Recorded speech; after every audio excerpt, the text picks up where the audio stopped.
Alors maintenant, on va continuer un petit peu sur le harki, puisque ceux qui ont pu, grâce à l'action de certains officiers rentrés en métropole, ont été malheureusement parqués, le mot est bien exact, dans des camps, souvent dans le sud de la France, mais aussi dans le nord. Il y a eu un camp à Beach, un camp de forestage à Beach, et je vais appeler une personne qui est toute jeune à intégrer ce camp de Beach, mais qui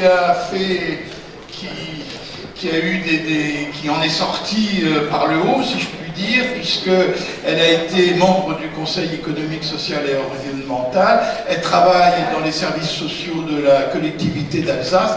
Je veux parler de Madame Afida Chabi, qui nous vient de Strasbourg et qui elle aussi a publié un livre sur ce qu'elle appelle son combat tranquille dans le camp de Beach. Voilà, mais merci d'être venu et puis on attend votre témoignage. Merci. Ce reportage vous est proposé par Acto Consulting, entreprise spécialisée dans la transformation digitale en Europe de l'Ouest et en Afrique centrale. Nos services, conseil et intégration Customer Experience, conseil et mise en place de vos programmes de carte de fidélité, outsourcing informatique. Retrouvez-nous au 15 rue d'Aïol 75001 Paris, sur www.acto-consulting.com, sur contact@acto-consulting.com et au 0033783987422. Acto Consulting. Alors, moi je vais pas faire travailler ma mémoire. J'ai écrit un texte parce que pour moi c'est une histoire assez émouvante, donc j'ai toujours beaucoup de peine à en parler. Voilà.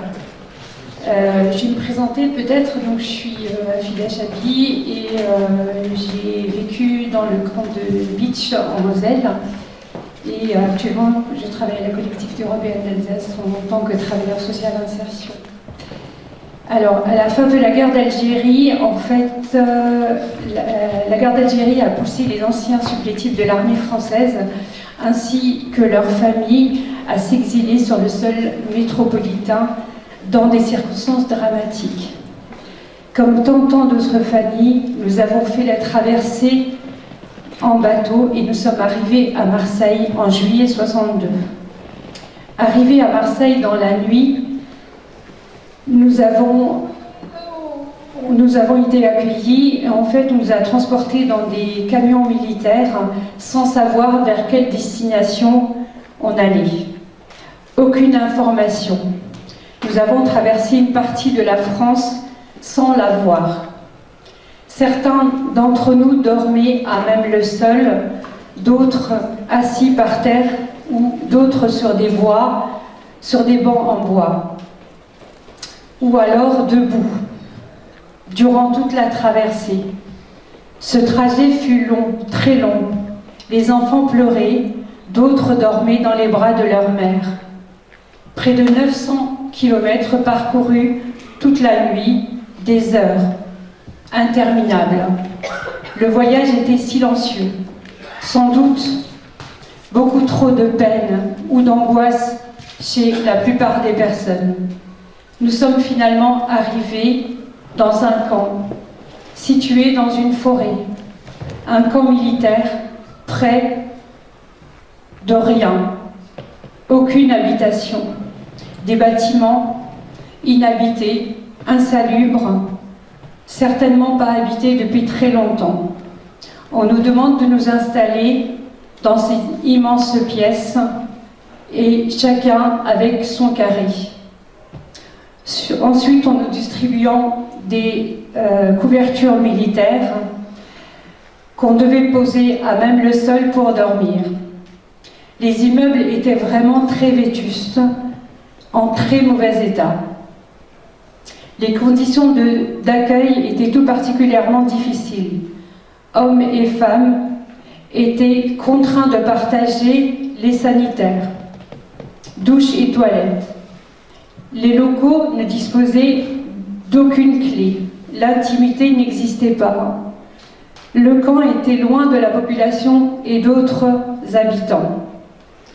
Nous étions entre nous, sans aucun contact. L'éloignement de ce camp n'a permis, surtout aux femmes, d'avoir le moindre contact avec l'extérieur de la population locale, les enfants aussi. Les journées dans le camp étaient interminables. Elles n'avaient aucun sens pour nous, aucun programme, aucune visite, pas de projet, le vide, attendre, mais attendre je ne sais quoi. Si, j'oubliais, il y avait des visites en fait, la distribution alimentaire, les associations caritatives. Tous les 2-3 jours, les enfants attendaient s'il y avait des gâteaux. À leur arrivée sur le territoire français, ces familles n'avaient aucune connaissance de l'histoire de ce pays. De surcroît, ils ne parlaient pas français. Les harkis étaient livrés à eux-mêmes dans ces camps. À la détresse morale s'est rajoutée une profonde détresse matérielle. L'arrivée en France fut à la fois un choc culturel, linguistique et social. Tous les membres de ma famille ont découvert de façon brutale ce pays qui vivait avec de nouveaux codes et qui n'étaient pas les leurs. Ce choix a fini par engendrer un profond dépaysement, une angoisse permanente au quotidien. Ma mère avait la nostalgie de son pays, sa sœur. Ses amis restaient là-bas en Algérie. Elle n'avait plus de parents. Mon père non plus. Ils sont décédés durant la guerre. Ma mère se sentait complètement isolée, seule. Ni mon père, ni ma mère n'ont retrouvé dans ce pays le sourire. Le silence et la tristesse envahissaient notre famille. Nos mères, quant à elles, souffraient bien plus que les enfants et les pères, car elles passaient leur temps à l'intérieur du bâtiment de ce camp où on vivait tous. Elles passaient leur temps à discuter entre elles, souvent à pleurer et se demander pourquoi elles étaient là. Aucun contact, ni visite, mais personne ne disait rien, pas dans la plainte, ni dans l'apitoiement, ni chez les enfants, ni chez les parents. C'était notre sort, notre destin, disaient les aînés du camp. Beaucoup de harkis aussi, ainsi que leurs enfants, ont des séquelles graves.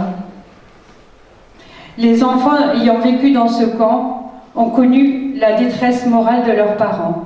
Par voie de conséquence, ils n'ont pas pu bénéficier d'une scolarité normale, souvent écourtée. Malgré toutes les mesures prises qui représentent un effort significatif de la part de l'État, celles-ci ne pourront jamais ni compenser totalement ni effacer le traumatisme et l'exil et les séquelles laissées par la dureté et les conditions de vie dans les camps. C'est pourquoi, malgré toutes les réelles avancées, la douleur des harkis ne s'est jamais éteinte. Il faut espérer,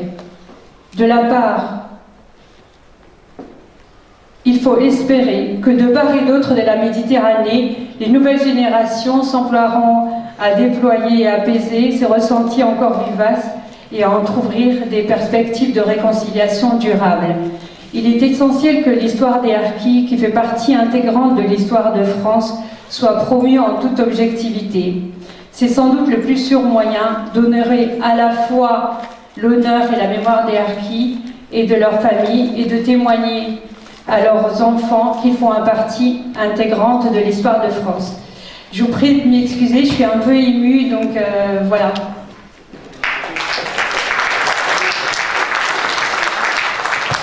Merci beaucoup Afida Chadi de cet exposé. Vous êtes ému, mais vous nous avez émus également. Hein. Mais vous êtes aussi la preuve que même dans des situations difficiles, on peut s'en sortir et vous avez une carrière tout à fait honorable que vous exercez encore, des responsabilités dans les associations de supplétifs, un poste au Conseil économique, social et environnemental. Donc vous êtes un peu l'exemple même, je crois que c'est la phrase de Guillaume d'Orange, point n'est besoin d'espérer pour entreprendre, ni de réussir pour ça. Donc persévérer. En tout cas, félicitations, merci d'être venu. Je suppose que vous avez apporté plusieurs ouvrages que vous tenez à disposition des personnes qui souhaitent l'avoir dans leur bibliothèque. Alors, j'ai des demandes d'intervention. Monsieur là-bas, monsieur, on commence par monsieur, allez-y.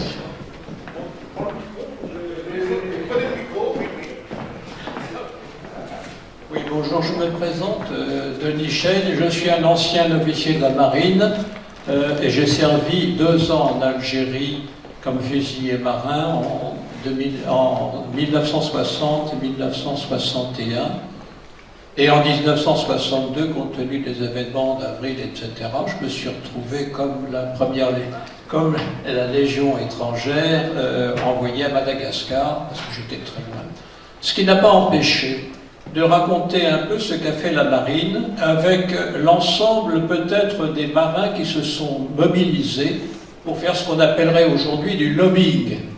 Et donc la marine a envoyé des bateaux de débarquement à Oran pour pouvoir récupérer ceux des harkis que par ailleurs elle avait fait évacuer de la région de la frontière algérienne, marocaine, Alger, du côté de Bourg.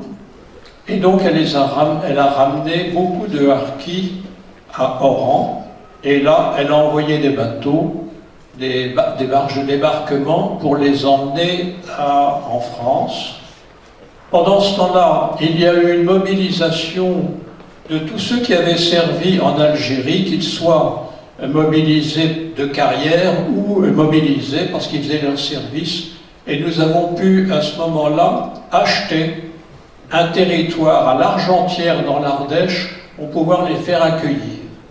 Ainsi, une bonne centaine de harkis et de leurs familles ont pu être évacués depuis Oran et arriver jusqu'à Toulon, bien sûr, et ensuite être évacués sur l'Argentière où ils ont été accueillis remarquablement par la population locale. Et je tiens à le préciser, ils ont rencontré une solidarité extraordinaire. Je voudrais de temps en temps, il y a des détails qu'il faut raconter. Et quand ils étaient à Oran, il y avait des jeunes harkis, des gamins, il y avait des gamines qui étaient leurs femmes. Et à ce moment-là, le FLN a envoyé des gens sur ces petites femmes, les femmes les plus jeunes. Dis à ton mari de ne pas partir avec les Français, ils seront malheureux, alors qu'on a besoin de vous pour l'Algérie nouvelle. Et malheureusement, plusieurs harkis ont cédé. Et dès que le dernier parteau de la marine française a quitté, avec à bord les harkis et leurs familles, eh bien, les harkis ont été égorgés. Donc, c'est vous dire vraiment la dureté. Donc, ils ont été évacués, et la marine a pu les accueillir. Il y avait une solidarité qui s'est faite pour récupérer des fonds de tous ceux qui avaient servi en Algérie, aussi bien de professionnels, je dirais, d'armée d'active que de la réserve. Et les réservistes ont joué un rôle de lobbying auprès des civils absolument extraordinaire pour que les bateaux de la marine reçoivent l'ordre de pouvoir aller en Algérie, récupérer les harkis et leurs familles et les ramener à Toulon. Voilà. Merci pour ce témoignage, et j'allais dire pour cette action-là, une fois de plus, vive la Royale. Alors, il y avait une intervention de monsieur là-bas.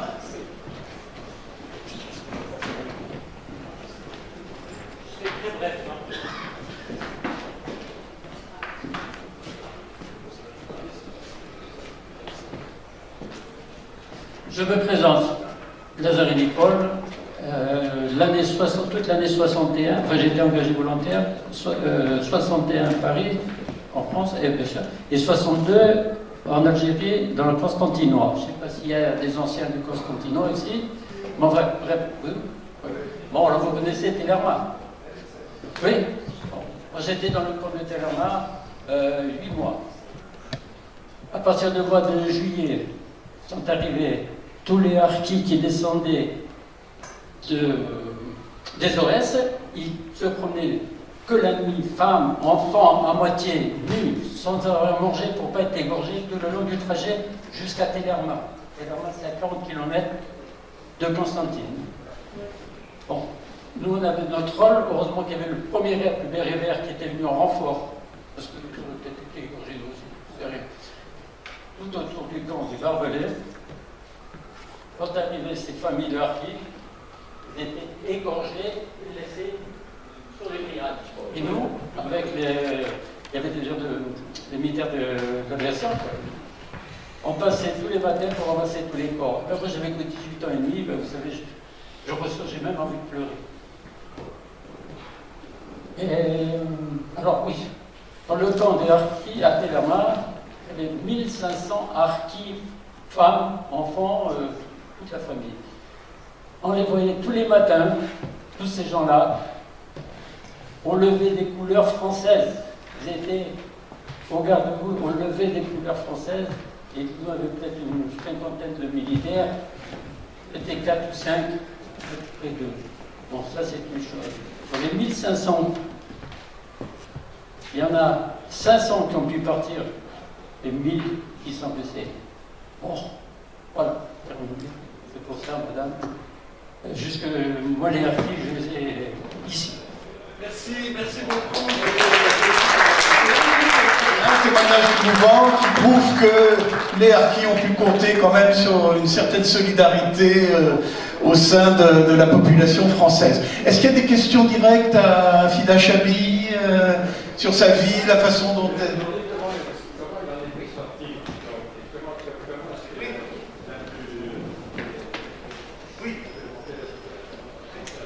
En fait, je pense que ce qui m'a peut-être aidé, c'est de voir effectivement ces familles dans ce camp, en fait, complètement abandonnées. Et je pense que ça m'a donné une force, certainement, pour ne pas, peut-être pour ne pas sombrer, comme certaines de mes copines, dans d'autres difficultés. Et je pense que, oui, je pense que mes parents m'ont beaucoup aidé parce que mon père avait un respect, ils sont décédés tous les deux, donc mon père avait un respect vraiment du pays, de ce pays, de la France, mais incritiquable en fait. Et vraiment, il nous a appris les valeurs fondamentales. Et cette force, je pense que je l'ai eue parce qu'il y a eu cette vie dans le camp et je ne voulais pas rester dans ce camp, voilà, parce qu'effectivement, il y avait, on n'était pas scolarisés, hein, les premières années, on n'était pas scolarisés pendant plusieurs années. Il y avait une école qui était à l'intérieur du camp, c'était une chapelle, en fait, qui a été ouverte exprès pour accueillir les enfants de harkis. Mais c'était plus une garderie, en fait, qu'une école, puisqu'il y avait de tous âges, il y avait des enfants de 4 ans, comme il y avait des enfants de 12, 13 ans, 14 ans, donc on était plus en train de nous promener dans la forêt, souvent avec l'instituteur. Suite à ça, en fait, j'ai commencé à travailler très jeune et petit à petit, en fait, j'ai commencé à reprendre des études assez tardivement et voilà, j'ai continué à combattre un petit peu ce parcours de mes parents parce que je pense qu'eux étaient incapables d'une d'en parler parce qu'ils n'en parlaient jamais et deux difficiles en fait d'exprimer en fait leurs difficultés qu'ils rencontraient au quotidien. Donc je l'ai fait un peu pour eux et voilà. Merci. Mais alors, vous indiquez aussi dans votre livre que l'instituteur qui était affecté à votre camp ne parlait pas arabe. Ce qui est évidemment. Mais on dit les harkis étaient partis. Est-ce que vous pouviez sortir dans quelles conditions, à partir de quel moment on vous a autorisé à franchir les limites du camp? En fait, on ne pouvait pas sortir puisque le camp était fermé. il n'y avait rien, en fait, c'était que la forêt et le camp, il n'y avait pas, il y avait rien d'autre en fait, donc on ne pouvait pas sortir et le premier village se trouvait à quelques kilomètres, où vraiment là, il y avait des habitants, des maisons, des immeubles, etc. Mais nous, on était dans la forêt, on ne pouvait pas sortir, on est sorti. Vraiment, on est sorti du camp, c'était en 74-75, c'était vraiment la fermeture des camps. C'est ça, au moment de la révolte, effectivement, des enfants de Harki. Et c'est là où l'État a décidé, effectivement, de faire la fermeture de tous les camps. Et c'est là où on est sorti, on est allé dans un logement, dans le premier village, justement, à côté du camp, à 4-5 km du camp. Effectivement, on est allé dans un logement de l'État, c'est un logement que l'État gérait, et voilà. Merci beaucoup, je crois qu'on l'applaudit encore. Oui, Le régime du concordat Alsace-Moselle ne vous a pas apporté de soutien? Alors, les soutiens, je pense que je les cherche encore. Je pense que non, je n'ai pas souvenir qu'il y avait, à part, comme je le disais tout à l'heure, vraiment les associations caritatives qui venaient faire de la distribution alimentaire ou de la distribution alimentaire de vêtements plutôt. Et encore là, il y aurait tellement de choses à dire en fait, parce que même là, ils ont dans certains camps, et je pense que certains historiens ou d'autres qui ont écrit sur cette thématique l'ont déjà dit. C'est que même les associations caritatives, quand elles venaient, en fait, elles donnaient à, soi-disant, un responsable du camp, mais qui était nommé, je ne sais pas comment, en fait, et qui lui gardait, en fait, gardait les vêtements, enfin, il faisait le tri, déjà, de tout ce qu'il pouvait prendre pour sa famille, puis le reste, il le donnait, voilà, donc, mais une aide, moi, j'en ai pas vu jusqu'à ce que moi, je commence à travailler, à aider mes parents, en fait. Voilà, désolée, mais... Merci beaucoup. Merci pour cette précision. Merci beaucoup.